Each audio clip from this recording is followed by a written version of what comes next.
দিলীপ ঘোষ জননেতা নয়, ওনাকে বিজেপি তৈরি করেছে। উনি যদি জনসভা করেন কেউ আসবেন না। সৌমিত্র খায়ের পর এবার অর্জুন সিং এর নিশানায় দিলীপ ঘোষ। দীঘায় মমতা বন্দ্যোপাধ্যায়ের সঙ্গে সাক্ষাতের পর থেকেই বাংলা বিজেপির নেতৃত্বের নিশানায় দিলীপ ঘোষ। এবার আক্রমণ করলেন অর্জুন সিংও। বাংলা মানুষ সব কিছু বুঝে। দেখুন, দিলীপ ঘোষ পার্টি তৈরি করেছে নেতা ওনাকে। দিলীপ ঘোষ কোনোদিন মানুষের নেতা নেই, নাহলে চারটের লোকে চায় চক্রে বসতেন না। উনি জননেতা কোনোদিন না।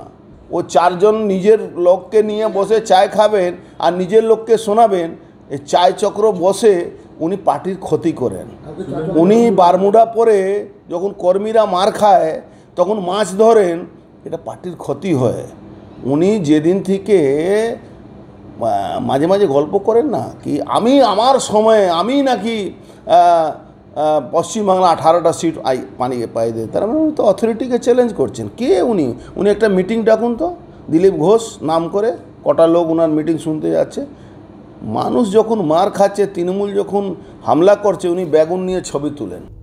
শুক্রবার সকালে নিউ টাউনের ইকো পার্কে প্রাতঃভ্রমণে এসে অর্জুনের এই মন্তব্যের উত্তর দিতে গিয়ে দিলীপ বলেন, আমি 2015 সাল থেকে মমতা ব্যানার্জির সঙ্গে লড়াই করেছি। তখন এই নেতা মমতা ব্যানার্জির কোলে খেলা করতেন, তার বাড়িতে উচ্ছিষ্ট খেতেন, বাড়ির সামনে লাইন দিয়ে বসে থাকতেন। হঠাৎ এখন বিজেপি হয়েছেন।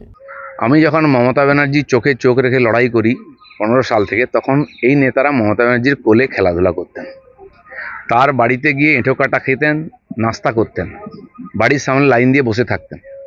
আর এখন হঠাৎ বিজেপি হয়েছেন।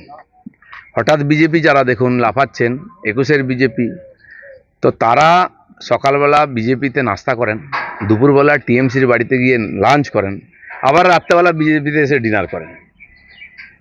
দিলীপ ঘোষের দিকে কেউ বলতে পারবে এ কথা? দিলীপ ঘোষ আজকে 4 আনার মেম্বার বিজেপি, এখন তো ফ্রিতে মেম্বার, আর কোনো পোর্টফোলিও নাই। দিলীপ ঘোষ বিজেপিতে আছে।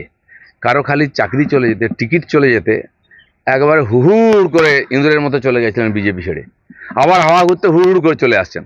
তারা যেন দিলীপ ঘোষের ক্যারেক্টার সার্টিফিকেট না দেয়। এছাড়াও তিনি সৌমিত্র খাঁকে আক্রমণ করে বলেন, ওকে দিয়ে অনেকে এইসব বলাচ্ছে, ওর কোনো বুদ্ধি নেই। এরকম অনেক নেতাকে আমার বাড়িতে পুষে রেখেছি, কাল যদি পোষা বন্ধ করে সব ওইদিকে লাইন লাগাবে। ওকে অনেক লোক বলাচ্ছে, কারণ তার নিজের কোনো বুদ্ধি নাই। তো তার বউ বলেছে, আমি বলিনি। তার জীবন চরিত্র দেখুন, সে কটা পার্টি করেছে।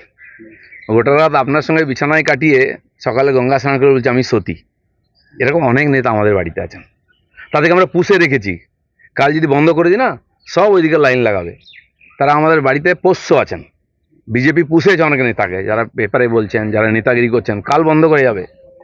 সেই জন্য দিলীপ ঘোষকে জ্ঞান দিতে আসবেন না। আপনাদের কাল চরিত্র, রোজ যে পার্টি পাল্টায়, রোজ যে বিছানা পাল্টায়, সেসব লোক অন্তত যাইপুর বিজেপি নিয়ে কথা যেন না বলে, আর দিলীপ ঘোষ যেন বলতে না পারে।